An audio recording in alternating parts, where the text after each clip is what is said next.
दोस्तों railway NTPC की series में ये क्वेश्चन आप लोग ज्यादा ध्यान समझिए। जो नंबर सिस्टम का कहा गया, how many numbers between 200 and 400 are divisible by 13। जब कभी ऐसा होता है कि नंबर्स पूछे जाते हैं तो आप क्या काम करो, इसे दो सीरीज में डिवाइड कर लो।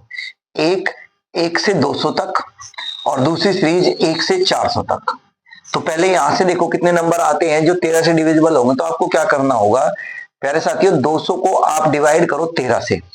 200 को 13 से डिवाइड करेंगे तो कितना आ जाएगा, तो 13 एकम 13, कितना आ गया 7, जीरो उतार लिया, और 13 पंजे 65, कितना आ गया 5।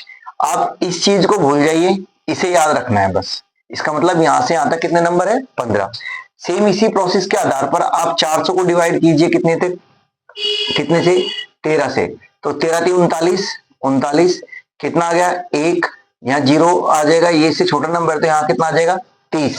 बस आपको क्या करना है, ये जो नंबर है ये आया है क्वेश्चन, इन दोनों का डिफरेंस ले लीजिए, यानी कि 30 में से 15 माइनस कर दीजिए, आंसर क्या आ जाएगा 15।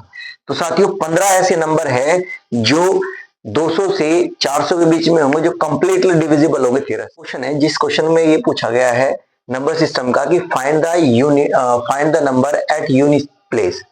जब कभी भी ऐसा हो कि कोई नंबर दिया जाए, जैसे इसमें गिवन किया गया है 958 और इसकी मल्टीपल पावर दी गई है 116। यूनिट प्लेस निकालने के लिए आपको यूनिट प्लेस की वैल्यू पर ही फोकस करना है। मतलब यहां पर क्या गिवन है 8, तो बाकी इससे हमें कोई मतलब नहीं, हम यहां से क्वेश्चन को डील करेंगे। मतलब 8 की पावर 116 का जो आंसर होगा वो इस पूरे का आंसर आएगा यूनिट डिजिट निकालने के लिए। ऐसे क्वेश्चनों में आपको क्या बात जाननी होगी, अब पहले स्टेप आपको ये लेना है कि जो ये पावर है ना, जो ये पावर है यानी कि 116, इसे 4 से डिवाइड करेंगे। कितने से डिवाइड करेंगे, 4 से। अगर आप इसे 4 से डिवाइड करते हैं तो आप इसका रिमाइंडर देख लीजिए। क्या देख लीजिए, रिमाइंडर। जब आप इसका रिमाइंडर देखेंगे तो रिमाइंडर देखने के लिए इसे डिवाइड कीजिए जरा। 4 दूनी 8, 4 दूनी 8 और 4 नम 36। तो साथियों यहां से रिमाइंडर कितना आ गया, 0।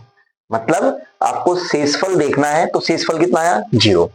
जब शेषफल 0 आ जाए या कुछ नंबर आ जाए तो क्या होगा, आपको क्या चेक करना होगा, इसके लिए आपको एक और वैल्यू याद रखनी होगी। क्या मेरे साथी, अगर 8 की पावर 1 होती तो यूनिट डिजिट आती 8, 8 की पावर अगर 2 होती तो यूनिट डिजिट आती 4, 8 की पावर देखो इसे 8 64, तो यहां से यूनिट डिजिट की बात करें तो क्या आ जाता 4।